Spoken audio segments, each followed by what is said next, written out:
মানুষের প্ল্যান মানুষ করে আর আল্লাহর প্ল্যান আল্লাহ করেন।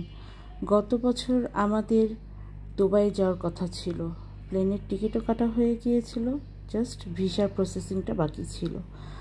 দেশের পরিস্থিতির জন্য দুবাই ভিসা অফ করে দিল আর আমাদের দুবাই ভ্রমণটা হলো না।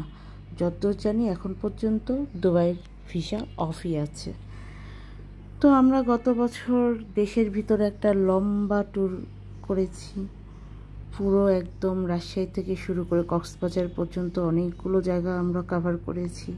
সেগুলো নিয়ে আমার মেগা ট্যুর সিরিজ হিসেবে ভ্লগ আপলোড করা আছে, আপনারা চাইলে সেগুলো আমার চ্যানেলে দেখতে পারেন।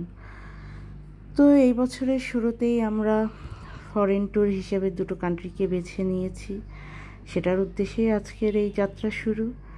হ্যালো এভরিওয়ান, আসসালামু আলাইকুম। আশা করি সবাই ভালো আছেন। আলহামদুলিল্লাহ আমরাও ভালো আছি। আসলে গতকালকেই 15 দিনের একটি ট্যুর কমপ্লিট করে দেশে ফিরেছি। বাসায় এসে প্রচণ্ড টায়ার্ড, তো ভাবলাম ছোট ছোট করে ভিডিওগুলো আপলোড করি, না হলে এগুলোও জমা পড়ে থাকবে।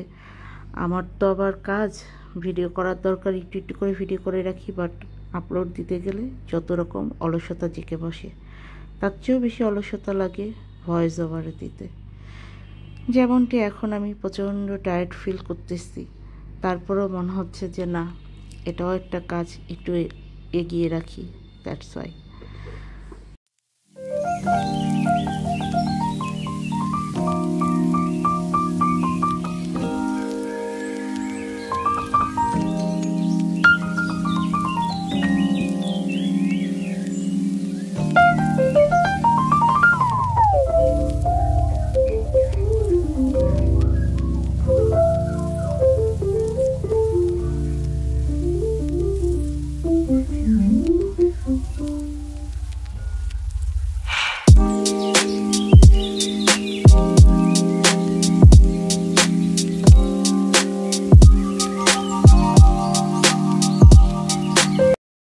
আর কি শেয়ার করলাম। তো এই যে আমাদের বিমান টেক অফ করে ফেলেছে, আলহামদুলিল্লাহ। যখন আমি আমার লাইফে ফার্স্ট বিমান নিয়ে ভ্রমণ করি, তখন টেক অফের টাইমটা আমার অনেক বেশি ভয় লেগেছিল। আমার মনে হয় ম্যাক্সিমাম মানুষের ক্ষেত্রেই এই ভয়টা লাগে টেক অফ অ্যান্ড ল্যান্ডের ক্ষেত্রে। ফার্স্ট টাইম আমারও লেগেছিল, বাট তারপরে আর কেন জানি ভয় লাগে না, বরঞ্চ আমি বিষয়টা খুব উপভোগই করি, আমার বেশ ভালো লাগে। তো কোথায় যাচ্ছি তাই না? হ্যাঁ, এবারের গন্তব্য সিঙ্গাপুর। আমরা যাচ্ছি সিঙ্গাপুরে। সিঙ্গাপুরের আকাশটা দেখেন কি সুন্দর, একদম ফেনা ফেনা মেঘ, মনে হচ্ছে মেঘের ভেলা। আমার ঠিক ওই মুহূর্তে মেঘের নৌকা তুমি গানটির কথা মনে পড়ছিল। এত মেঘ, মানে খুবই ভালো লাগছিল।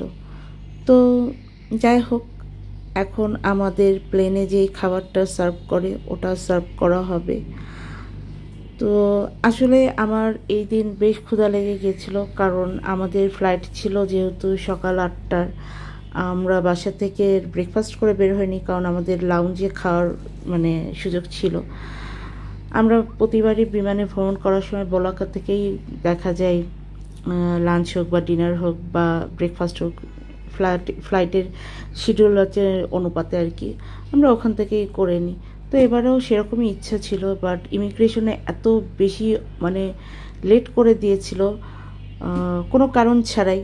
দুজন ডিউটি অফিসার টাইম মতো ডিউটিতে জয়েন করেনি, যিনি কাজ করছিল উনি অনেক স্লো মোডে কাজ করছিল। তারপরে যা হয় আর কি, এইসবের জন্য আমাদের ইমিগ্রেশনে অনেক লেট হয়ে গিয়েছিল। তো জাস্ট লেট হয়ে যাওয়ার কারণে আমরা আর বলাকাতে আমাদের ব্রেকফাস্টটা সারতে পারিনি, প্লেনে বসেই ব্রেকফাস্ট করে নেওয়া লাগলো। তবে খাবারটা ভালোই ছিল, একদম গরম গরম বিফ খিচুড়ি ছিল, আলহামদুলিল্লাহ বেশ মজাই লেগেছিলো। ক্ষুধা পেটে আসলে যা দিবেন তাই ভালো লাগবে, তারপর আমি বলবো এটা ভরা পেট হলেও মনে হয় মজাই লাগতো, কারণ খাবারটা আসলেই মজার ছিল। তো আমরা কিন্তু সিঙ্গাপুরে ঢুকে গিয়েছি। এটা সিঙ্গাপুরের আকাশ থেকে সিঙ্গাপুরটা দেখতে কেমন লাগে দেখেন, এটার জন্য আমি একটু শ্যুট করে রেখেছি। কত সুন্দর লাগছে চারিদিকে, সমুদ্রের পানি, গাছ, তারপরে বাড়ি ঘর। সিঙ্গাপুর তো অনেক সুন্দর একটা কান্ট্রি, খুবই ডিসিপ্লিন এবং এক্সপেন্সিভও বটে, বেশ এক্সপেন্সিভ, মানে শুধু এক্সপেন্সিভ না, ভালোই এক্সপেন্সিভ সিঙ্গাপুর। তো আলহামদুলিল্লাহ আমাদের সিঙ্গাপুর ট্যুরটা ভালোই হয়েছে, আল্লাহর কাছে অশেষ অশেষ শুক্রিয়া।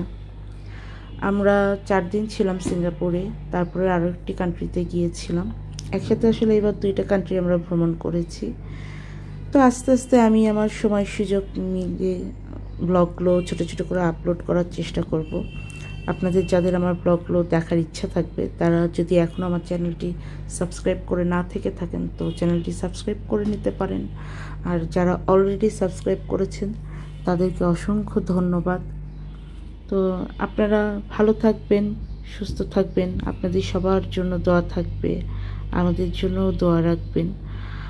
আর আমার এই ছোট ছোট মেমোরিগুলো আমি আসলে রাখার জন্য, যে আমি যাতে পরে কখনো আমার যদি মনে হয় আমি দেখবো আমার হচ্ছে পেছনে ফিরে যে এই ভ্রমণটাতে আমি কী করেছিলাম, ওই ভ্রমণটাতে কেমন করে মানে কাটিয়েছিলাম, সেগুলোর জন্যই মূলত আমার এই ভিডিওগুলো করা। এটা কোনো প্রফেশনাল ব্লগিংও না, প্রফেশনাল ভিডিও না।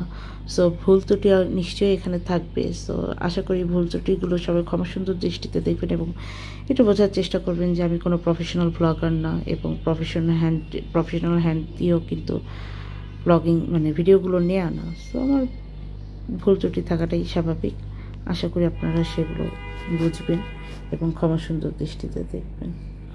তো এই ছিল আমার ফার্স্ট ডে বাংলাদেশ থেকে সিঙ্গাপুরে যাওয়া, সিঙ্গাপুর এয়ারপোর্টে পৌঁছানো। আমি সিঙ্গাপুর এয়ারপোর্টটা কিন্তু অনেক সুন্দর, ওয়ার্ল্ডের মানে খুব নাম করা সিঙ্গাপুর এয়ারপোর্টটা। যারা দেখেছেন তারা তো দেখেছেন, যারা দেখেননি আমার ব্লগের মাধ্যমে দেখতে পারবেন। আমি আস্তে আস্তে আপনাদের সাথে সব কিছু ইনশাল্লাহ শেয়ার করব। সবাই ভালো থাকবেন, সুস্থ থাকবেন, নিরাপদে থাকবেন। আল্লাহ হাফিজ।